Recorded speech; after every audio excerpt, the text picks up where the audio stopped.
Hi, I'm John from Just Whiskey. That was a bassy version of the intro. I didn't turn the bass down on it. So, you know who I am, hopefully. This is John from Just Whiskey. If you like today's show, please give it a thumbs up, like, and subscribe. And consider becoming a Patreon with the link in the description below. And thanks so much for the few Patreons that I do have to help support this channel. Much appreciated. And as a Patreon, you have access to exclusive reviews. I do one or two a month, and the archives are filling up rather nicely. We're going to be doing something a little bit different. Today we're going to be talking a little bit about Douglas Laing, independent bottler, but also now a new distillery owner, and with their range of old particular single casks. And what we have here are, I'm going to call them brother and sister, or big brother and little brother. They're both separate casks. But what we have is what they call probably Orkney's finest. So this is Highland Park. And we have a 21-year-old and we have a 12-year-old. And we're going to go through all the specs of each one of these. And it's going to be kind of just a free fall, no notes. And but yeah, Douglas Laing own a distillery, and they just came out with their first release of Strathern. Okay, so the distillery was bought in 2019, and I believe they just released this year, just a couple months ago, the Strathern NAS initial offering, and I've heard good things about it. I have this. I'm going to have like a little mini series, which might get interrupted by some mainstream reviews as well. But I have at least three other open Douglas Laing Old Particular. I have a Jura, a Kalila, and a Craig Alecky. And so we're going to get into the 21-year-old first. Okay. And a little interesting story about this particular bottle, which I'm going to get into in a minute. So single cask. The 21-year-old was distilled June of 1999 and bottled August of 2020. No coloring, non-chill filtered. This 21-year-old is one of 236 bottles charged from a refill hogshead. Doesn't say bourbon or sherry, but I'm almost positive it's refill ex-bourbon, no sherry. Comes in at 51.5% ABV. So there's no mention of cask strength on here, and I don't believe that it is cask strength.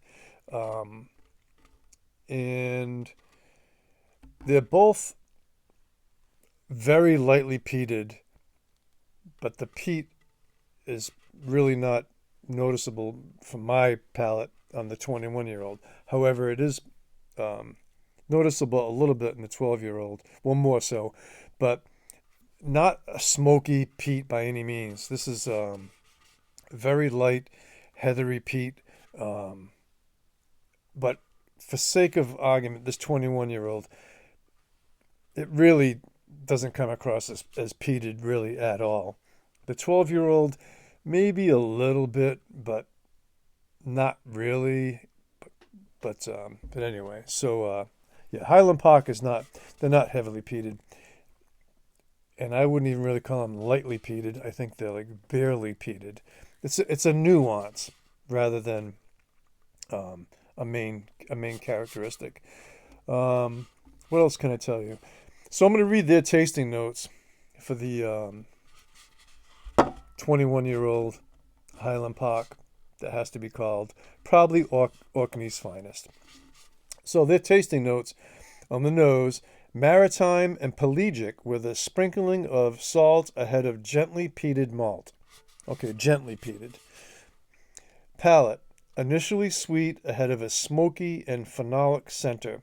I didn't really, I'm not picking up on the smoky and phenolic on this one really at all. Um, then toffee and spice. On the finish, they say more peat to the fore with vanilla, a hint of citrus, and a salt and malt amalgam. Okay. Um, so a friend of mine tried this, and he could pick up on the peat more so than I can. But this bottle wasn't cheap, and I've seen it in a particular store um, for 4 years, and I think they might have had 12 bottles of this, maybe a little bit. I think right around there, and it was pricey, $270, um, and it was just too much, you know. Um, and over the years, I'd see, you know, went from 12 bottles to 10 to 8 to 6 to 5 to, and you know the story. So I'm in there several months ago, and um, there was one bottle left. But for a Christmas gift, I had a $50 gift card. So I bit the bullet, and I am not disappointed at all. Um, we're going to get into the nosing and tasting a little bit. Again, no notes. Um, but this is one of the better bottles of scotch in my whole collection so far that I've opened. I have a lot that I haven't opened. But I am really, really, really enjoying this. So my advice is if you see a Highland Park independent bottling of ex-bourbon and you want to find out, well, like, experience their distillate driven DNA, um, this is the way to go. What a lovely, lovely dram. So on the nose, creamy vanilla, but also if you dig down in there, there's strawberry Twizzlers. So there's some candied fruit in there as well. Again, I'm not picking up on the peat at all on the 21-year-old, but a really nice nose.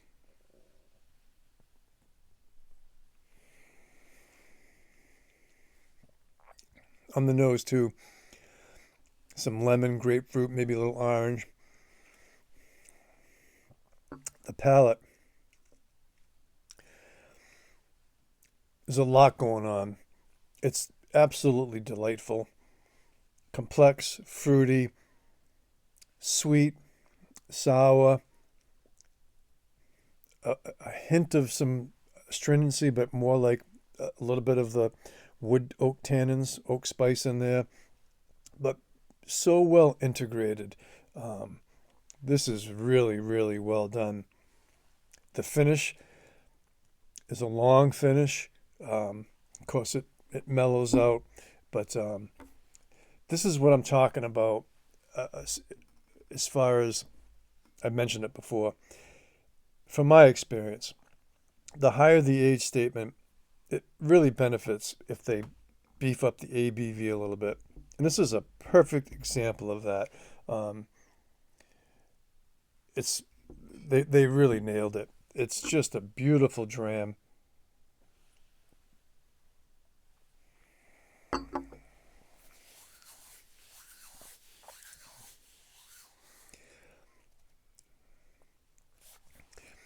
Yeah, everything I described, the fruitiness, the vanilla, the cream, the sweet, the dry, the astringency, the oak tannins, oak spice, but they all complement each other with a nice long finish. You can really just really sit back and enjoy that. Score wise, this is a solid 9 out of 10. Um, when I first poured it, I probably would have scored it a 10 out of 10. Um, for some reason, the neck pour, a lot of people discount the neck pour. I don't. I cherish the neck pour because it only happens once. And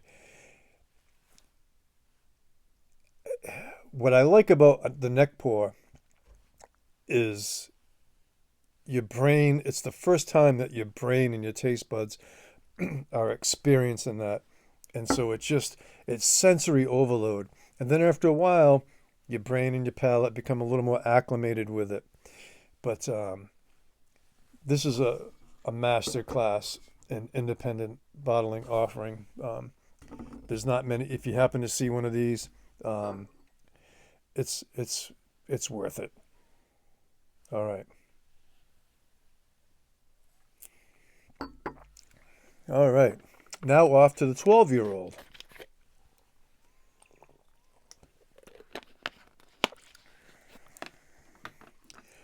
So the 12-year-old, again, Douglas Lane, Old Particular, single cask. Um, and this one comes in at a little bit lower, 48.4% ABV.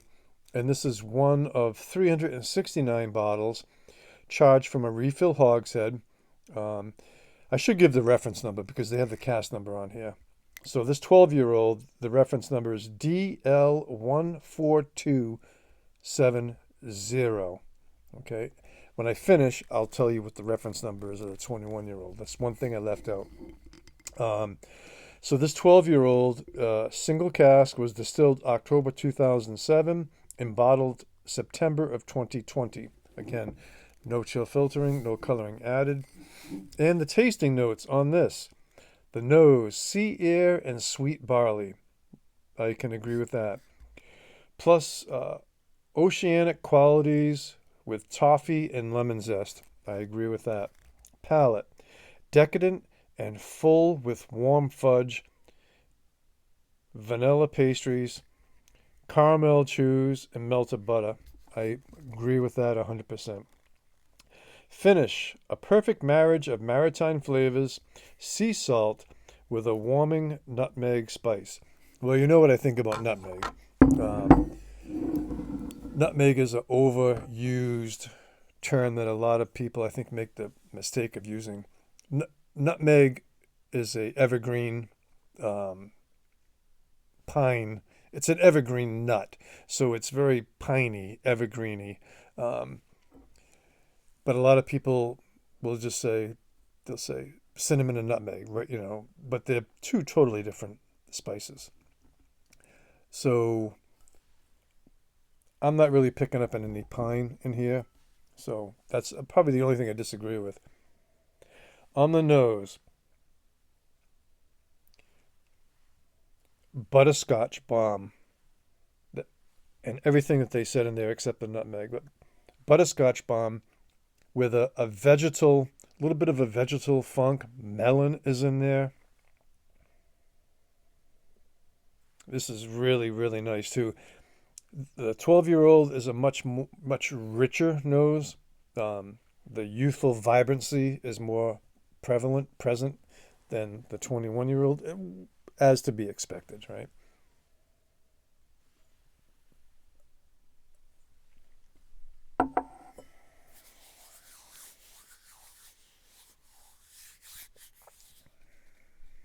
Mm. It's absolutely delicious.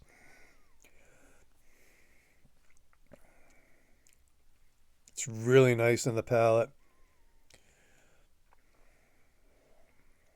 Again, same that little bit of yin yang, that sweet and sour, dry astringency, oak spice.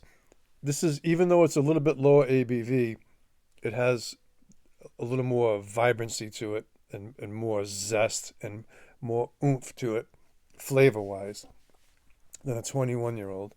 Um, but you can kind of see that the reason why I'm doing this, you can see the evolution.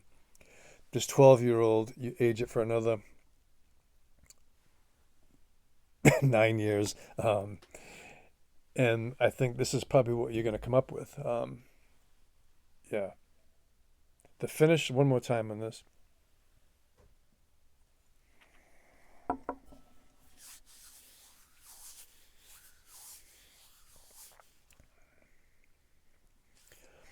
It's a flavor bomb. Yeah, definitely some lemon zest.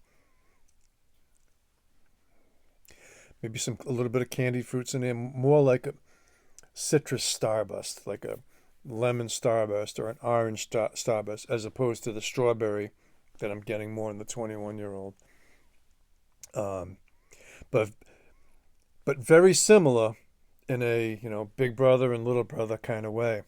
Um, and the price on this 12-year-old is $110, which for a single cask, this quality, I would recommend this as well.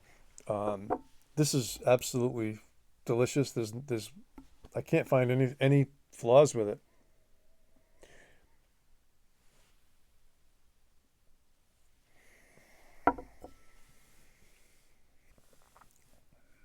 Yeah, there's so much flavor in there. Really nice. Um, I'm gonna score this one a 9 as well, but no higher than a 9. This is between a 9 and a 10, the 21-year-old. For me, everybody's different. Um, Now, I've tried the Highland Park. I've reviewed a long time ago their, what the hell they call it? Oh, the one with the Marshall speaker on there. Full blown or something like that. I should know. I have one bottle back there somewhere. Full throttle or something like that. You can correct me in the comments. That one I didn't really connect with at all, and a lot of other people did. Full volume. There we go. I knew it would come out eventually. But I did buy 2 bottles, and the first bottle, it just didn't really do anything for me. But a lot of people raved about it, and that was all ex-bourbon. Yeah, yeah, full volume. Um, these are on a different level, and I think it kind of makes sense with independent bottles.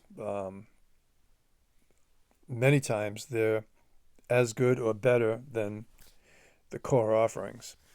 Um, yeah, and they're single cask. So I've gone quite a while with this whole thing, but so yeah, expect some more Douglas Lane O particular reviews coming forth. Um, but also fairly in the near future, I'll be reviewing that new Toravig, the third edition, which is really like the fourth, but they call it the third, um, which has some sherry influence in there. Um, we'll be reviewing that one in the near future. But I hope you enjoyed this. A lot of people probably aren't going to watch it. I don't think there's I haven't seen any reviews on either one of these on YouTube.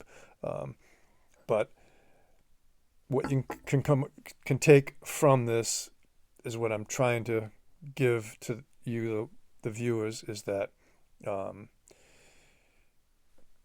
Highland Park, they're not going to call it that. They're going to call it Orkney's Finest, probably, or something with Orkney. But if you can find some independent bottles, ex-bourbon, highly recommend it.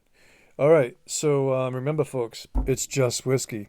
So I hope you enjoyed this show. Consider becoming a Patreon with the link in the description below. Hats off to you all, and take care, folks.